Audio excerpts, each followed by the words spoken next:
always a pleasure to be here with you.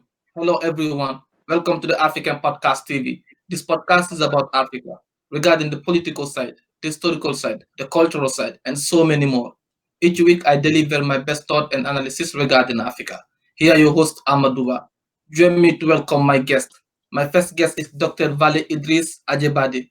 He's the executive director at African Views Organization and former chairman of the Board African Diaspora Association, and he's also the founder Foundation for Cultural Diversity.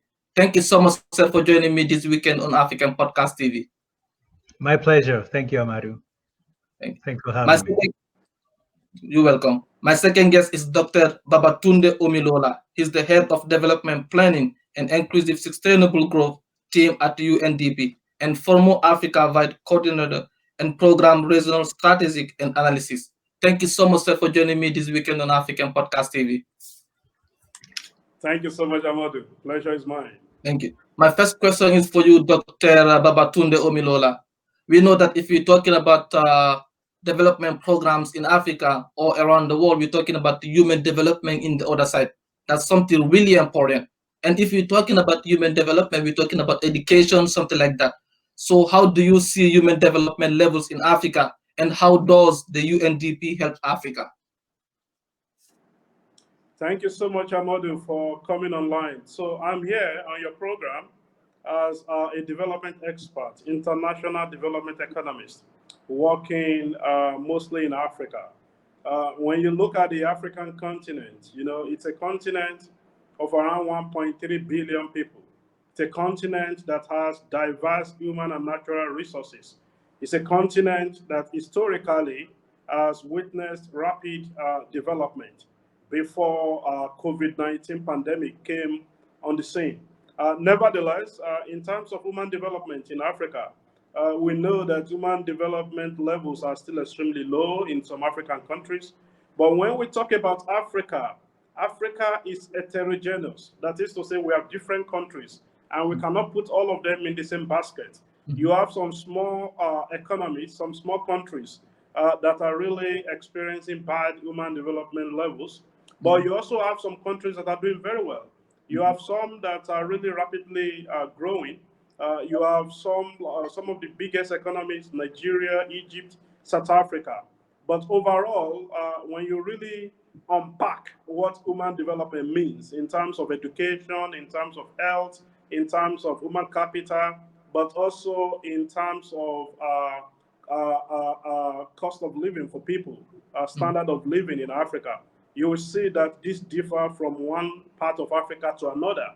And despite all of this, you can still categorize Africa into lower middle, upper middle, or high income countries. So a lot of things need to be done.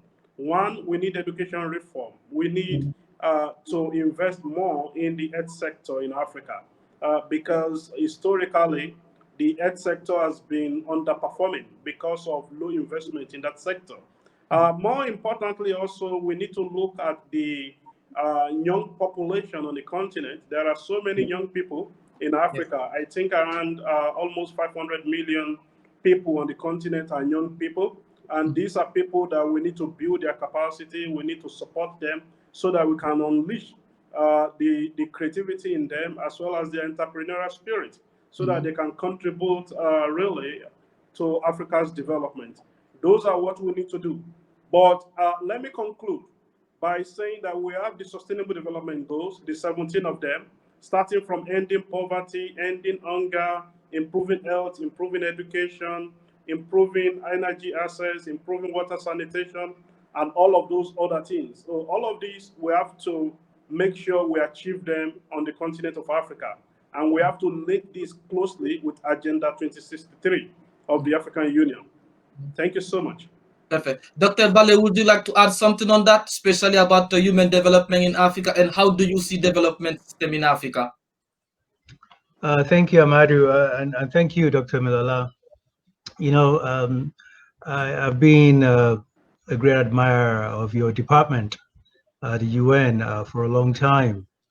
If you recall, I emailed you several years ago about some collaborations. Now, all of that obviously came from the awareness of the work that your department has been committed to and has been fulfilling. So it's really a remarkable department at the UN. And what that department has done essentially for Africa is quite monumental and should not be underrated. Dr. Milola, you will recall the effort of people like Professor Adebayo Adedeji, who I believe we both know very dearly and revere. He obviously did some fantastic work when it comes to African economic development and African development as a whole. This has credit to go to your department. And I don't want any of us to ever forget that for a minute. Not only he, there are many others. One of whom I also admire greatly and very glad to be acquainted with is Dr. Mbaya Kankwenda from the DRC. These people have done fantastic work in your department, and they laid a groundwork. They laid a groundwork for what needs to be achieved, for what we need to be following. And honestly, I think personally that if they couldn't do it, and not that they didn't try, and not that they actually couldn't, but they tried, but didn't quite achieve, means that they have passed on the torch to us. And they expressed the conflict and the challenges that they faced. And these same challenges are still the blocks that we are faced with today, which you and I know, and I believe we'll get to that. But those people have laid some fantastic groundwork for the United Nations to lay credit to this type of development in Africa, especially coming directly from Africans who are also from the continent. That's what I Really, would. really interesting, good point. But Dr. Babatunde, I just would like you to talk about more how you and DP helps Africa. I know you have been making a really good point, but just can you give us a few examples what type of program there has been putting in place in some countries in Africa, so how that has been affecting the African people? Thank you so much, Amadou. And thank you so much, Dr. Wale Ajibade. I'm extremely delighted that you could join today. I remember we connected some years ago and we tried to do a few things together. And I think I came to one of your events at the UN. Basically, what you said in terms of the role that people like Professor Adebayo Adedeji have played on the continent of Africa is really very true. It's unfortunate that some of us that he has passed on the torch onto, we have not been able to match some of what he did in terms of regional integration, particularly in Africa. But now I think on the continent of Africa, we're grateful that there are many new initiatives that are on board, that many agencies are working towards supporting the African Union itself to be able to do this. So I'm going to talk a little bit about a few of these initiatives. One of them, of course, is the African Continental Free Trade Area. This is one of the biggest initiatives right now on the continent of Africa. You will recall that historically, when we started talking about development on the continent of Africa, development was all about the trade routes that we had, the big empires in different African countries, and how they were able to trade with the rest of the world before colonization came in, and then decolonization came in. And then we had all kinds of conflict, bad governance, corruption that really messed us up in many ways. But today, we now have the African Continental Trade Area, which is the biggest in the whole world, which can allow us to facilitate free movement of goods and services across the continent, as long as we are able to focus more on manufacturing to add value to what we produce, because we cannot continue to deal with primary products going forward. But this is a big initiative that all agencies working in development on the continent of Africa must embrace and must make sure we implement the key objectives of this initiative.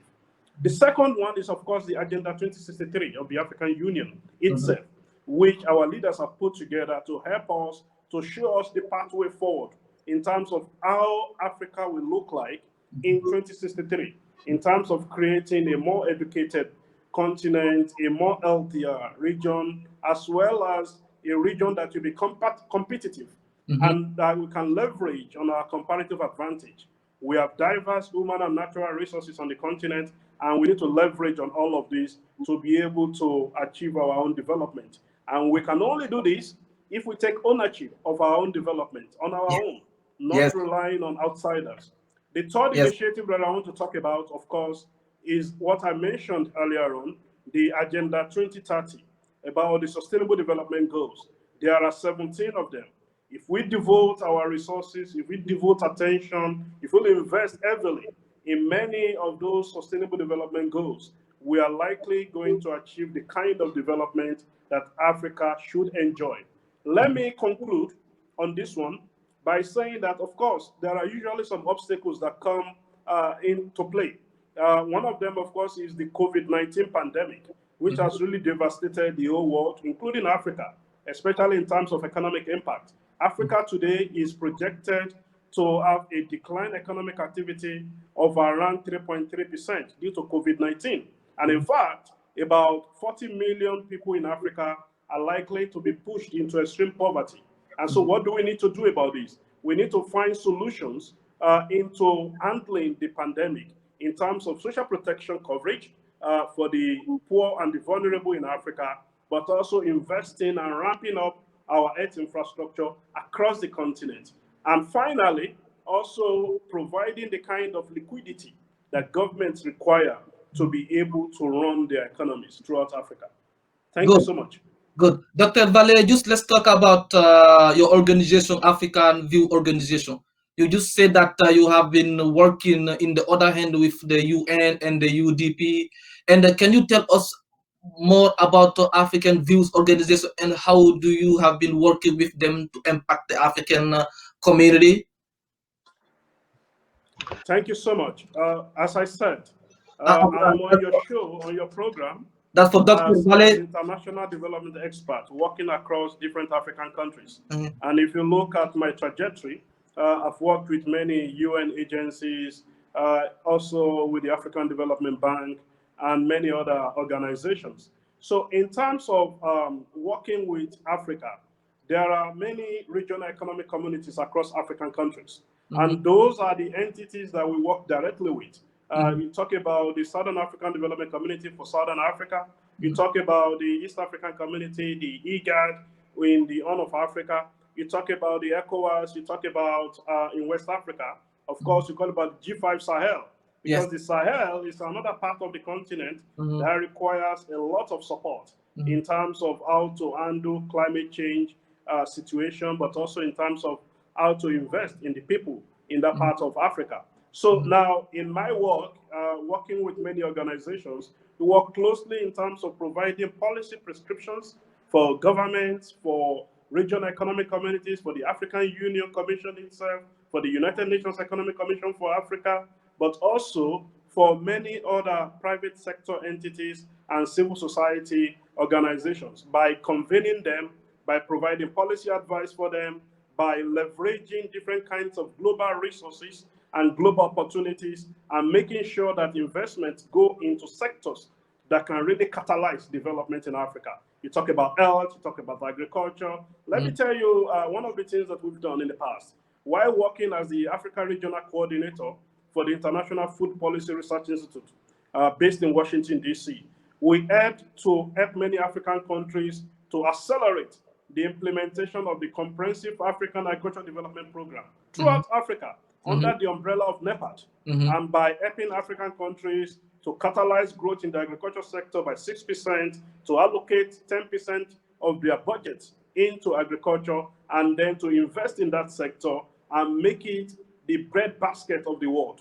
And so those are some of the things that we have done. And of course, we'll continue to do going forward, especially now focusing on COVID-19, the impact of it, and how Africa can really build back better from COVID-19 pandemic. Perfect. Thank you. Dr. Wale Ajibade, this is for you. So let's talk about your organization, Dr. Ajibade. The organization has been doing a very good job, and we really appreciate that. Thank you for your work. But you said that you have been working with the UN and the UNDP. So can you tell us more about that? How you've been working with them sometime to affect the African people? Thank you very much. One of the challenges that we have as a world, not just as Africans, as a world, is dealing with uncommon things, uncommon perspectives, unpopular ideas is what we call them, because we find it challenging to place them within the established categories or Mhm, taxonomy that's been established over the years. mhm, Well, and what we are good at doing at African Views is doing common things uncommonly well. So mhm, you see, these are the challenges that we have. So there's always this dance of mhm, how to, and I'll have to use the word casual, mhm, big institutions in understanding what we're mhm, trying to do. You mhm, know, and it's very interesting because if you look at the challenges that we have in Africa, and you have to look at it very closely, you realize that we cannot apply a general worldview to solve these problems. mhm, Just like we couldn't apply a general worldview to solve problems of India or China. mhm, The mhm, problem was solved within through um, a, a very, very clear narrative. And that mhm, narrative is understanding of culture. Now, let me mhm, explain what I mean by that. You see, we often misunderstand the purpose of politics, mhm, and that confuses us about governance. mhm. And I'm talking in general about this, not just we Africans, it's a world challenge. Okay. But that doesn't mean that we Africans have to inherit it. However, it is placed on us. Now, I'll explain what I mean. The purpose of politics really is to systematize cultures. People forget that fact. So, a governance system is therefore created as such to manage that culture. That's how China got it right. That's how India got it right. And that's one thing that we Africans are still grappling with. And I understand why. I understand why. We've been hit harder. There's no doubt about that. So it matters for us how we do this. This is why we at African Views have a very uncommon way of grappling with this situation. And Mhm, that's why we are coming up with creative ideas to bring new formats, new perspective, promote new understanding to how we can grapple with this problem, how we can better understand the potential of the people, and how we can get government to understand that the greatest resources are not the minerals under the earth or the money in the bank, but mhm, really the hearts of their people. So these are the type of things that we're doing, and we have to do it in such a way that mhm, appeases the bigger institutions which have been created under the colonial formats, whether knowingly or unknowingly, however, are in the way of African development. So these are mhm, the things that many of our elders understood. These are the things that great economists like Dr. Adebayo Adedeji, even who spent his greater time at the UN, that's what he understood. mhm, He understood that. So and they have advocated for this, and they knew that it's a dangerous territory. It's a dangerous territory because mhm, not because the idea is going to attract people who are going to come and modify you in the night. What we have with many decapitations of African leadership. No, mhm, it's the fact that it brings unsettling um, perspectives or it's the same situation we have here in the United States. So I'm trying to get you to understand that these are things that we understand, and we understand it also within the leadership of the African context. Okay, We perfect. understand that. So Okay. therefore, the way we work uh, is within the context of these understandings and creating programs and agendas that fits narrowly within this and harmonizes, and I'll use that word, harmonizes the contemporary perspective in understanding the past and using that collective knowledge and information to design a future that is desirable. So we've done many great things. I would tell you that one of the few things that we could point to is the ability to promote successfully the establishment of the African CDC, uh, which is the Center for Disease Control. This did not go easily. It was a great effort from where the lifting started with a simple organization as ours. Mhm. Um, Not that we are here to take credit for it, but this was a very specific idea that came from us because of the disease challenges that happened to during the Ebola period. You uh, may recall what happened between Guinea, Liberia, and Sierra Leone, Mhm. right? So we knew that was happening and we knew what to do about it. And these are the type of challenges that we're talking about. The world put so much money together towards that effort, and yet we see Thank you. none of Thank you those so much, money sir. go Thank into you. African development. Excuse me, Thank I'll stop now. Thank you. you. These are Thank the you so things much. that I really appreciate that's really a good analysis you have been doing. And this is for Dr. Babatunde. And let's talk about the models development in Africa. So that's you have been doing this for many years and you have experience. So do you think Africans development models must change and how? Thanks a lot for that question. I think in Africa we are focused a lot when we talk about development. We have been focusing too Mhm, much on economics of development rather than mhm, on the political economy of development or the politics of development itself. I mhm, think one of the things that need to fundamentally change on the continent of Africa is how we do our politics mhm, because politics matters. It matters a mhm, lot in everything in terms of mhm, governance, in terms of how you deal with corruption, in terms of how resources are allocated, but also in terms of how policies are formulated and implemented. For mhm, too long, you look across Africa. In many African countries, you have had leaders who mhm, have not been great visionaries, who have mhm, never been interested in Africa's development. And yet, mhm, people who can actually play significant roles when it comes to political economy of development, they shy away from mhm, politics in many African countries. They don't want to mhm, be involved. And that's mhm, one of our biggest dilemmas because you cannot diverge politics away from development because that's mhm, where everything starts. That's where you formulate policies. That's where governance happens. That's where you actually develop any particular country. So this is an area where we need to focus more attention. We need to encourage and facilitate the interest of key people that can contribute to our politics, then therefore contributing to our development. You mhm, have so many young people that are disillusioned on the continent of Africa. mhm, They are disillusioned because they are looking for economic opportunities, economic activities to engage in. mhm, And many of them, they shy away from politics. We have to find a way to encourage young people not only to be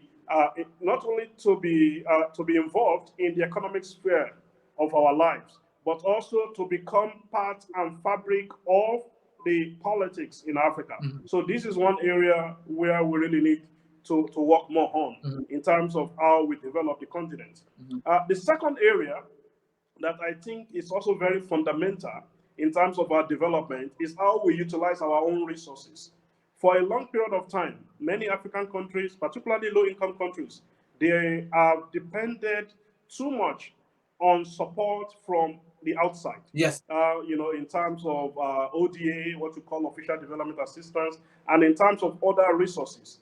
Whereas we also generate a lot of resources internally in many African countries, Mhm, but these resources are not put to use properly.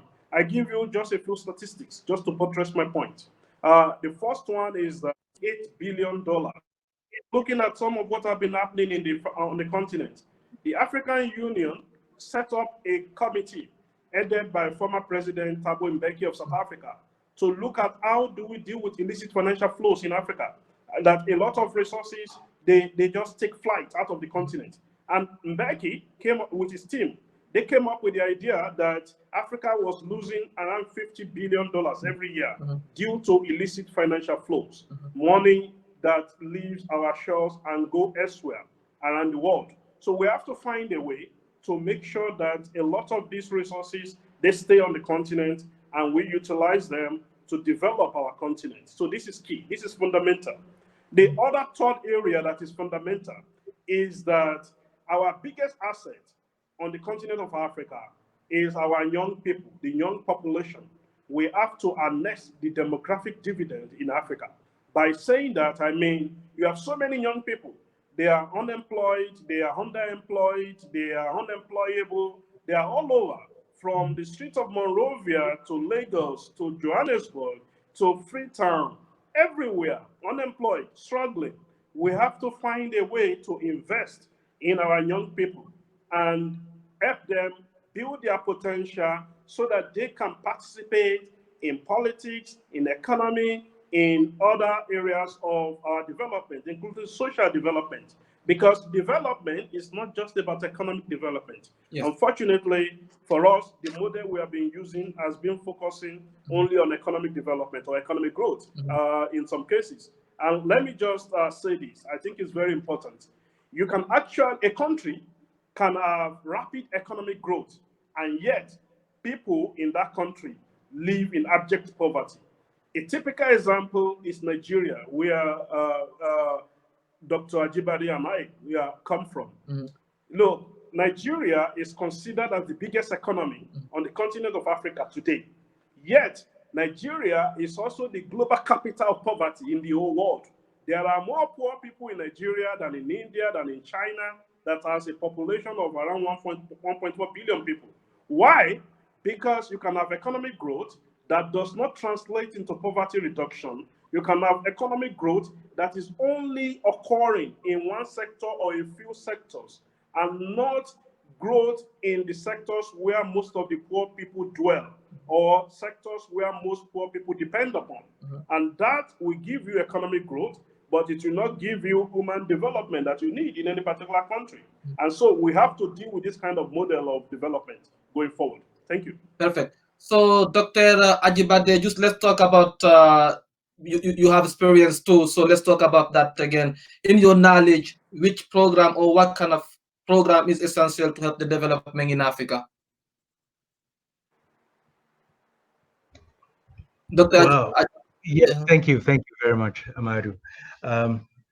It's good to listen to Dr. Omilola and see that he and I are actually on the same wavelength in these regards. So that's pleasing because it allows me to answer your question even better and more directly. You know, when it comes to programmatics, I mean, there's just a whole lot. Let's make Nigeria a case in point, as Dr. Omilola has situated it. I think it's important also because Nigeria, again, being the largest population of African people in the world and largest African economy, is what this centerpiece. If we can get it right there, probably can get it right everywhere else. So it could serve as a good model.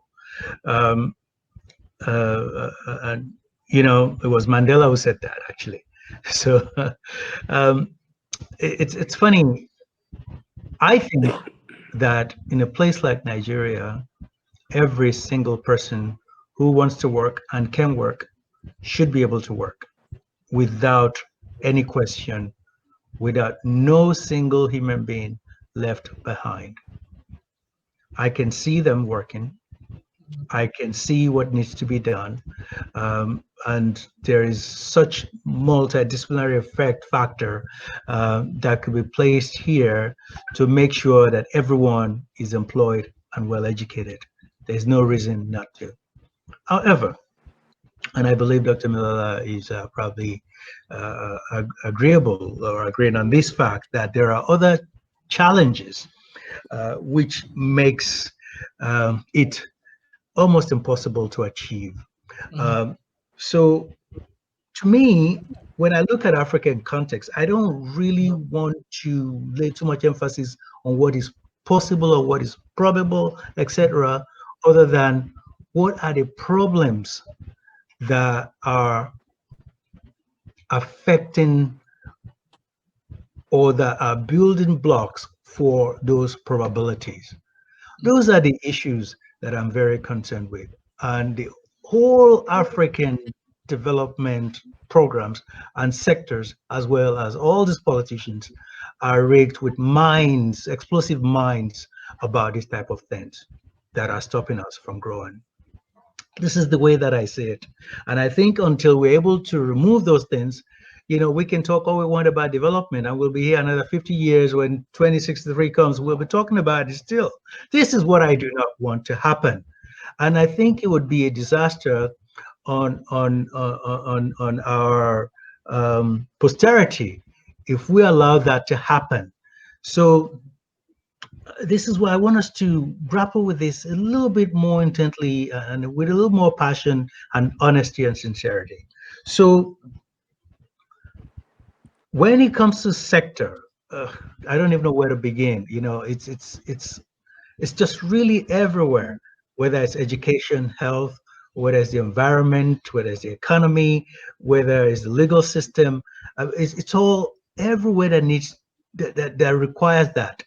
But this takes a whole lot of deliberation, and it requires a full agreement. This is what the economists have said from the onset, that everybody has to come together on this, because you can't just start it somewhere and not do it in another.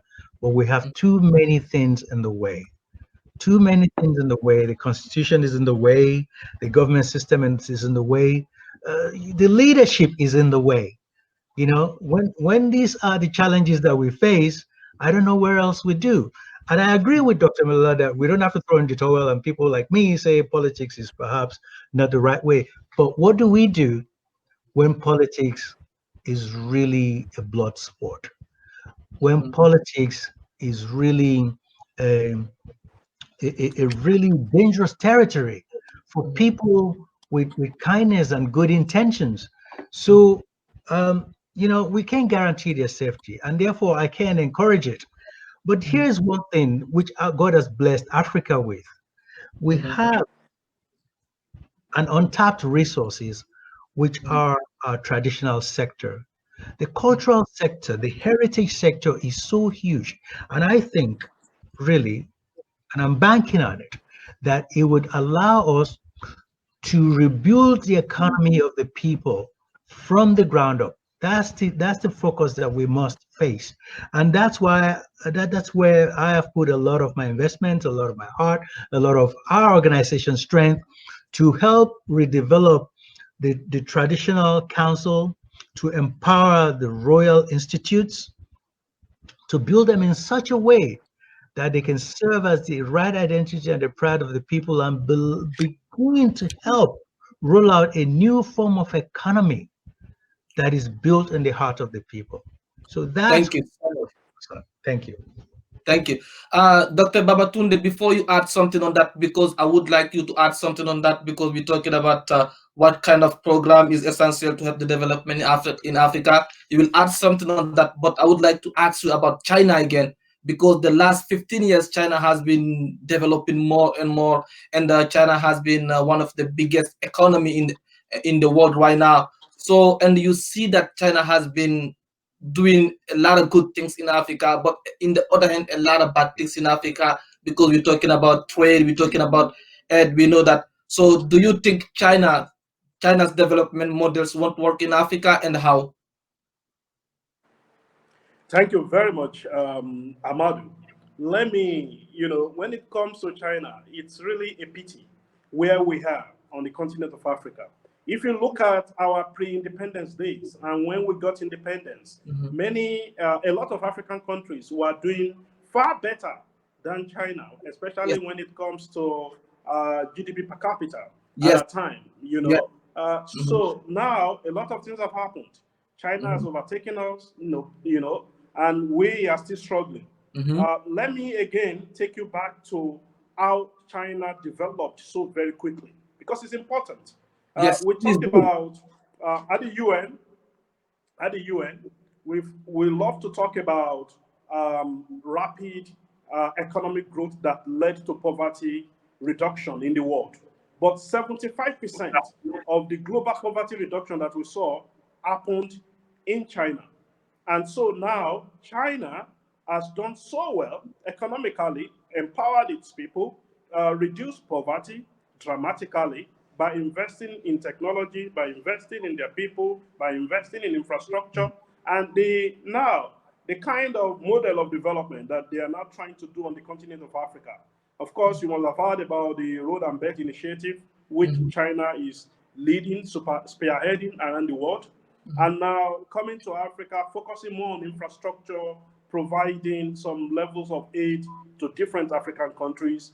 I would say that I have no problems, no fundamental issues with the model of development.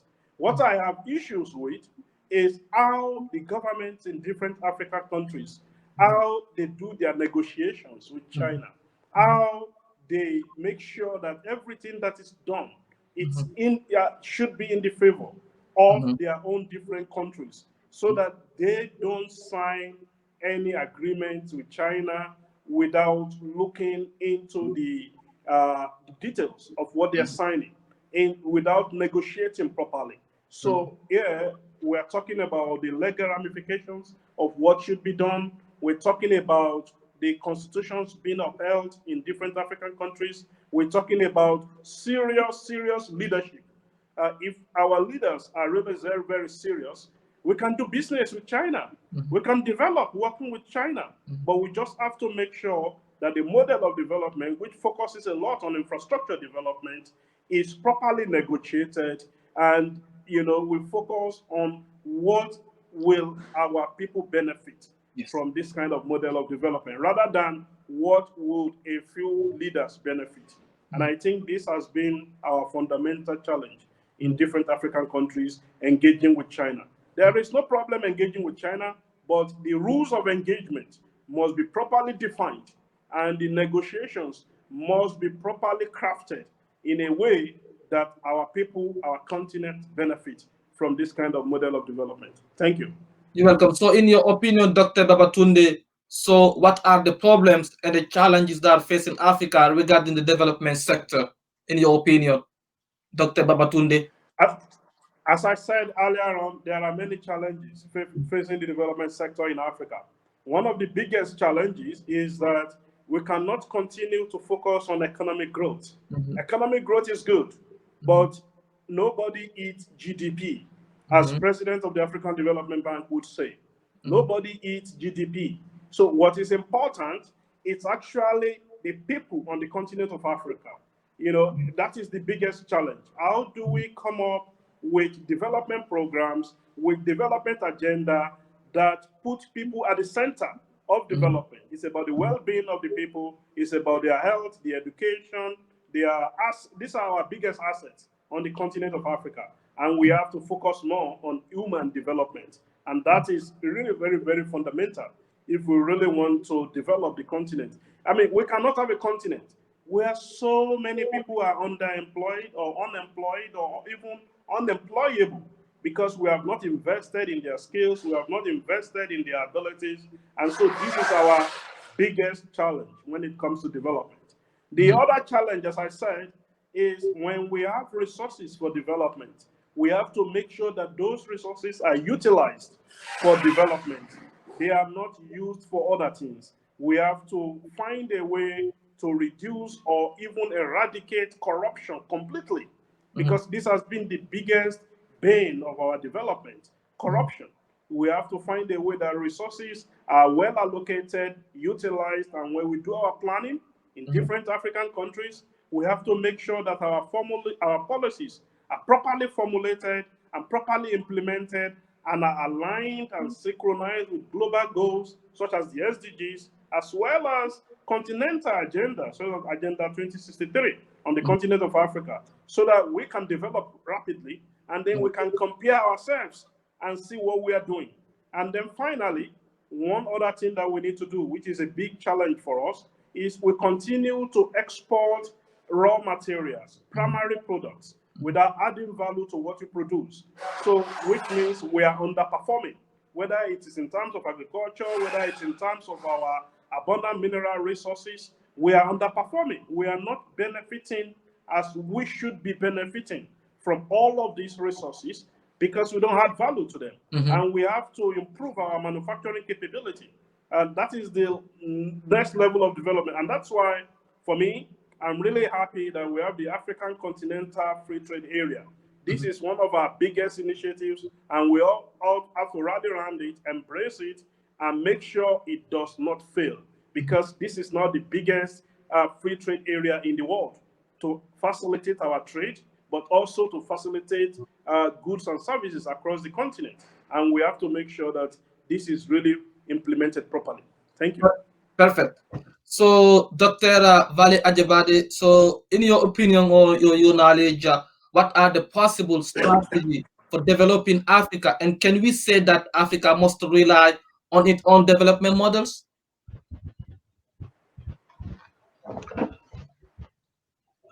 You know, first you have to have a development model in place, right?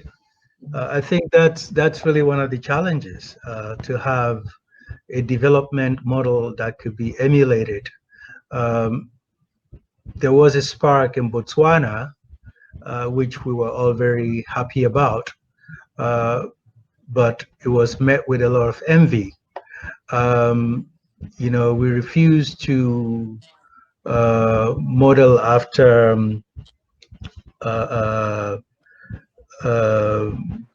Madagascar, or what's the other island's name next to Madagascar?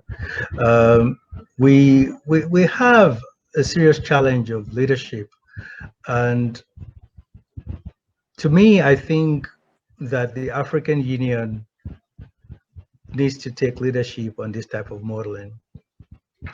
But we do see a great deal of confidence, if you will, from the African Development Bank. I think this is the first step to identity, being able to stand your ground and being able to see internal support.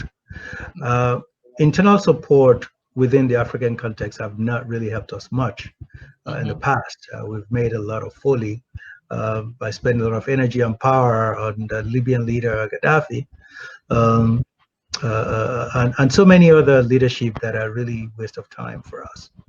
I'm being candid about that. But you know, this is the problem that we Africans have. We find it really difficult to rally behind a country that's shown some power.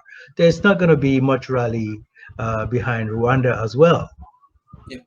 And there would be a lot of reasons for that, even though there seems to be a lot of progress within that context, but rightfully so. Anyway, you know, a lot of our leaders need to show leadership, and unfortunately, we thought Mandela was going to give us that spark. Again, there's been a lot of effort, you know, even from the Kenyan Mongol that what's his name, that gives money to leaders who have performed well. You know, it's hard to encourage them. Anyway, the question is a difficult one, because I really want to show a sign of progress and confidence and hope, which is something that I know we all have because we're just tenacious by nature. But the only hope that I see is a new type of economy that's going to be lasting. And I have to really go back to the traditional sector for this, because when we're talking about model, take an example in the health sector. You know, we have so much resources in African health sector that needs to be promoted, that needs to be encouraged, that needs to be embraced, that needs to be researched and developed. We're just talking about developing raw materials. That also, this health sector is a good example of that, where we have so many herbal remedies that needed to be explored, developed, and packaged in such a way that we can compete at the international level. And yet, this remains a challenge for us. So we see all these conflicts that we have to deal with. And I think it's because we do not have that internal strength, which we call the cultural strength, built enough, strong enough to withstand any outside shocks and be able to create a market, an intra-market within. The intra-market within is very important because once we start to learn to trade with each other, we will build that necessary strength that would allow us to develop economy that abounds. This is important to understand because the Europeans are trading with Europeans and the Asians are trading with Asians. These are the reasons why you see them coming out really, really strong. We find it really hard to trade with each other. We find it really hard to emulate, to acknowledge leadership from within. So these are the challenges that we must face. And I don't know if the UN is going to solve that problem for us, or the AU is supposed to do it. But again, here we are grappling and grappling and grappling. But there is hope. Obviously, there is hope. Thank you. So let's talk about charity and foreign aid. So, so we say that they send like foreign aid. They have been sending thousands of food to African countries, like bankrupt local farmers, replacing trade networks with aid. And so, in your knowledge, so how do you see foreign aid and charity in Africa? Well, when it comes to foreign aid, as I said earlier on at the beginning, I saw that official development assistance (ODA), which constitutes what developed countries generally give to developing countries, has been declining for many reasons. Number one reason, because of course, many of these countries, developed countries, they're also facing their own challenges and their own difficulties. The Yes. COVID-19 pandemic is a global pandemic that many countries are facing. And so they have to stimulate their own economies, they have to invest in their own people. So ODA will continue to decline. But you see, as I said, Africa is not a homogeneous continent. Yes. Africa is very heterogeneous. By that I mean there are different classifications of African countries. There are some countries that are low-income countries. There are countries, those that are low-income countries or fragile countries or even countries in conflict situation. These are countries that there is nothing they can do on their own. They need help from others. They need help from outside. They need help also from countries that are relatively wealthy, especially even in Africa. They need countries that are doing well, doing better than them for them to survive. So all such foreign aid will continue to happen. But where I have fundamental problem with is when countries depend solely Yes. only on foreign aid for their development. That there is a fundamental issue there, especially if such countries are known to be extremely corrupt. I've given you some statistics. How can we be on a continent where we are losing $148 billion as a result of corruption every year? This is unacceptable, especially when you see that countries require resources to develop. So countries also have to look inward. They need to generate resources internally. They have to find a way to do this. Of course, taxation is one way, but there are many other ways to do this. A lot of our countries have diverse natural resources, some untapped. I have been to several African countries. You know, I've been to almost all the 54 African countries, right? And when I go to these countries, what I see surprises me. I was in DRC Congo in December last year, and I saw the kind of natural resources that yet untapped in that country that could really finance a lot of the development issues. They have so many development challenges in that country. You go to Guinea, where you come from, Amadou. Yeah. The story is the same. Mhm. So what it means is that we can actually generate our own resources. We can convert our natural resources, our mineral resources, into valuable goods that we add value to, that we are able to manufacture what we need to manufacture on the continent. Look at the pandemic happening right now, the COVID-19. What is going on is that for many African countries, even to get face masks, we have to import them. Even to get something to wash your hands, you have to import them. We can hardly manufacture anything on our own. Mhm. This is unacceptable. Mhm. And that's why issues of charity, foreign aid comes in. Mhm. This, of course, we cannot do away with it in low-income countries, as I've said earlier on, but it should not be the core of our development. The core of our development should come from what we produce, what we manufacture, our own resources, because God has given us a lot of them. Now, for many, many years, we've been talking about this. We've been talking about resource costs. We've been talking about the resource costs on the continent of Africa, how resources are not being used properly, corruption. We cannot continue to talk about this. This is the time to act. This is the time for us to put in action. And to do that, we need new generation of leaders on the continent of Africa. Many leaders have failed us, and that's why we are where we are now. So we need to begin to build capacity, to begin to build new generation of leaders that can really help us and take us out of where we need to be, so that we cannot continue to be the charity basket of the whole world. No, Africa cannot continue to be the scar on the conscience of the world. Yeah. This is Africa. We have more resources than any other continent in the world. We have to develop and next our resources, both human resources and natural resources, and then we can be able to fund our own development. Thank you. Perfect, perfect, Doctor. Perfect, Doctor Omilola. So I would like you to ask you this question too. So, according to the International Labour Organization, more than 55% of African GDP and 80% of it is in informal sector. So, do you think African governments should start organizing the informal sector? Dr. Babatunde, that's for you.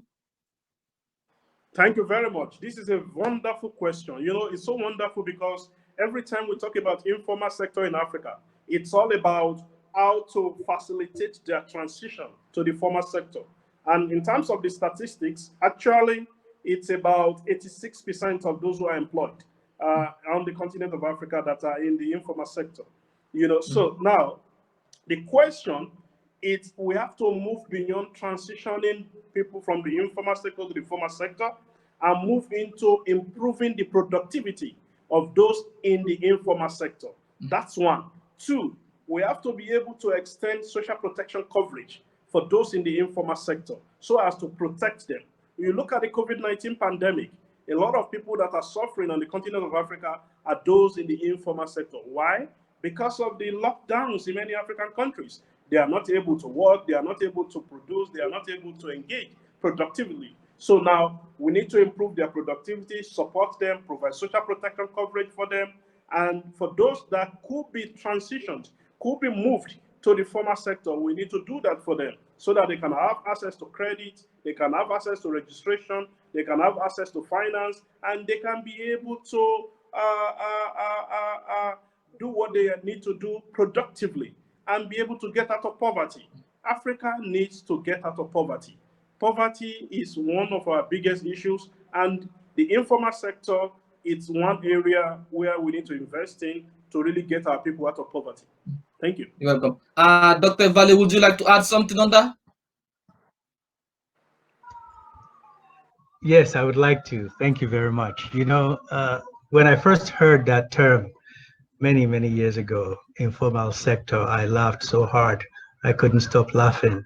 I realized that everything that the international institution cannot really define or that cannot really bring under the control of the government installed, they have a label for it. And this one was informal sector. It's very funny. If we understood culture, we wouldn't call them informal. As a matter of fact, we'll better understand how to regulate them. But, since when it comes to the African context, culture is always something that we think it's art or performance. and yet performance in the sense of performing arts. And it's a shame, because it's a lot more than that. Our misunderstanding of culture is really what's dug us in this hole, and caused us to be so confused. So when it comes to the informal, the quote unquote informal sector, we're talking about many of these market women, many of these traders, many of these people that do small types of trades here and there, that have under the table transactional processes. This is funny. We have the same thing here, but they have a different name. However, let me tell you what I have done personally in those sector.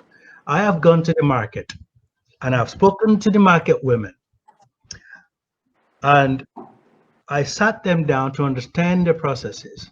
And I saw a man carrying a ledger around collecting money and recording it.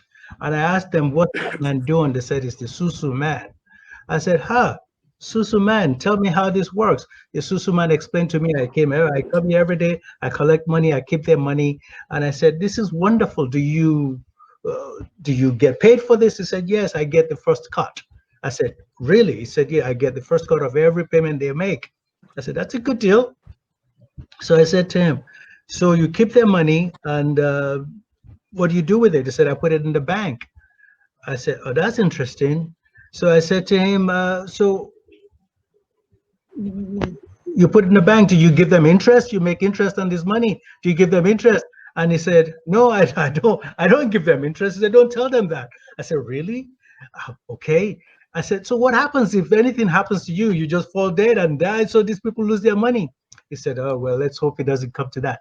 Now, long story short, the fact of the matter here is that our failure to educate these people, our failure to integrate this block, this very significant block of society into an integral system.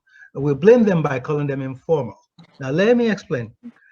Just before I left, and I've done this with we as an organization, I've done this in many countries where we will organize group of women like this and bring them together with a bank that allows them to register with the bank and for the bank to help them with their money. I don't believe in micro lending.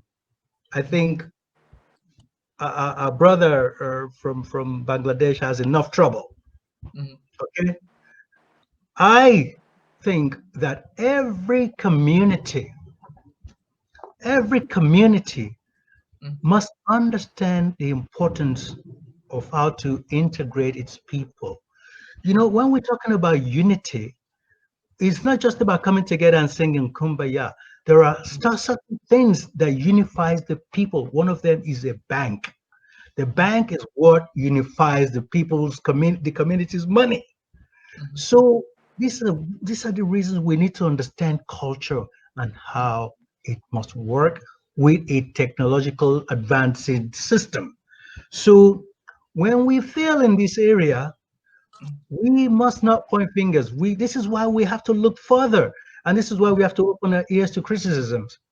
Now, that's just one aspect. There are many, many, many other areas where all these unrecorded transaction goes around. In Nigeria alone, there are exchange money houses that are much more richer than the central bank of that country. That's why that economy will never develop. That's why, especially if they accept to change the system. But it's like pouring water in a basket and expecting it to full and take a shower with it. That's the challenges we're having in Africa. That's what's Thank going on. you. Thank you. So, Dr. Omilola, this question is for you. We say that as a continent, we should rather focus our attention on solving basic problems that does not require a lot of money to solve? Of course, I mean, there are some problems, basic ones that don't require a lot of resources that we need to solve. But as we solve those ones, we also need to solve those that require a lot of resources at the same time. There are, but as I said, I want to repeat this again. I think it's important for your listeners. Africa is not just one homogeneous place. the countries differ in terms of the diversity of the continent is what makes it very unique as a continent. So there are some countries where all they are dealing with are just some basic problems that need to be sorted out. It could be in terms of their political arrangements, it could be in terms of their politics, it could be in terms of the political economy, it could be in terms of the leadership situation in such countries that need to be sorted out. And once those things are sorted out, in fact, I will tell you, for many African countries, if we get the leadership question right, we are going to see accelerated development. I say this because you've seen some countries that they are not just moving. They are not, they are just standstill. They're stagnant because of lack of quality leadership. And removing leadership, incapable leaders should not cost so much money to do that. So that's why there are some fundamental problems that do not require a lot of resources to solve. Get the leadership question right in some countries, we'll witness rapid development, accelerated development. But at the same time, we African continent also require a lot of resources to develop. In terms, we need to build up our infrastructure. We need to support our young people. We need to invest in them.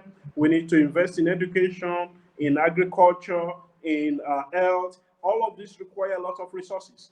But there are some fundamental issues, some fundamental problems that we need to get right, and we need to get them right now. And on top of that list for me is the leadership question in Africa. We need to get it right. And it doesn't cost much to do this. Thanks. Exactly. I'm asking you this question because I feel like I think so we should focus a little bit much better than the basic problem than the big problems. Because if we have been focusing on the big problems but we never solve them, we have been getting money from the foreign aid, the charity, and then those money has been helping only a few people, not only the community. So by fixing the basic problems, so I think so that will be very helpful to the African development sector. If you look at it, some countries, even if you want to find someone, he doesn't have address to give it to you. He's just gonna say, okay, you have to pass by that or asking. You see, we need we need to solve those basic problems. Like, okay, having every house need a numbers, a street. So what do you think about that too? Yes, I agree perfectly with you, Amadu. We are on the same page, on the same wavelength on this. Those basic problems we need to sort them out. And they can be sorted out. They are not all that big deals. That cannot be sorted out. We just have to have the will to sort them out, and that's where we need to pay more attention to. Even development organizations that are working with countries. One of the things that I think it's also important is that we need to ensure community involvement in development, because it's important, because people really know what basic problems for them are and what their basic needs are. So if we don't involve them in terms of ownership, in terms of engaging them, in terms of agency, then it will be very problematic for anybody to come from outside and tell people how they should develop, the kind of development that they deserve. Yes. So that's why community engagement, community involvement is critical. Yes. In terms of solving many of the basic problems that exist. Yes. We are about to end this interview. Would you like to add something, Dr. Wale? Well, I want to thank you again for this opportunity. There's so much to add to this. I want to commend you first of really bringing us together. I enjoy talking to Dr. Omilola about this. I think this is something that's of great importance to our continent and our lives, because our lives really is predicated on the development of our people. So I really admire you as a young man running the TV program that focuses on this issue. I commend your courage and your vision. So I support it highly. And therefore, I will add a few things. When it comes to African development today, it's very difficult not to consider the role of China. China has taken a very enviable position, and I have a great stake at that, because about 15 years ago, um, I attended a program of presidential classics, I think it was at Boston University in Massachusetts. And it was President Festus Mohe of Botswana speaking. And at that time, he was talking about how Africa is going to outsource a great deal of its development to China. And after the presentation, I sat with him. I asked him a question during the presentation, and he got really annoyed. And the question I asked him was, is it okay for Africans to outsource its homework to China? And he got really upset. He said, no, we leaders have decided, we desire, we know better. What do you know? So I said, okay, you know, I felt I've upset the old man. So I went afterwards to apologize to him. After the program, I said, I'm very sorry that I asked you that unsettling question. But, you know, it was being sincere. And he explained to me that the African leaders have agreed that China should come in and help because Europeans are giving them such a hard time. So I understood that, and I thought, okay, you know, the Europeans have, so they're doing it really to tout the Europeans, pretty much. And but after many years, I asked a Chinese leader about, you know, working with corrupt leaders of Africa, and he said to me, he said, look, we work with leaders. We don't, you know, we don't work with you know, this is government to government. It's a bilateral deals. So we can only work with leadership that you presented to us. We can't work with leadership that we made up or that we desire. So if you're not satisfied with your leadership, that's your business, because we're not exporting democracy. We don't have any governmental system to export. And I think it's important for us to put that into context, that China is out to do business, and it's fair to do business the way you see fit. So when it comes to the negotiation table, as Dr. Milola said, you have to bring your, your manpower to the table. That's really the way this sword fight happens. You know, this is it's a very aggressive situation there, and people do not obviously put their best foot forward at this negotiation table. So these are the challenges that we have with development today. If you look at what China is doing in Africa today, it's amazing all over the continent. And most of them really, it's lopsided deals. It's lopsided deals. So again, these are the challenges that we face. But I think that as a young African man, I want us all um, who still have the spirit to understand that the greater things are ahead of African people. When I see an African person, I look with joy and great hope, because I know that the best is just about to begin, and that all the things that are said to be untapped are going to be tapped and are going to be processed accordingly. But I don't think they're going to happen through politics or the political power that we expect them to do. I think there's going to be other opportunities to showcase the African prowess and the brightness of our young people, and even old people for that matter. I think the greater, you know, to be an African person is a wonderful thing in the world today, and the greater things. Thank you, thank you, Thank you very thank you much. so much, sir. Thank you, Dr. Omilola. Would you like to add something before I end this interview?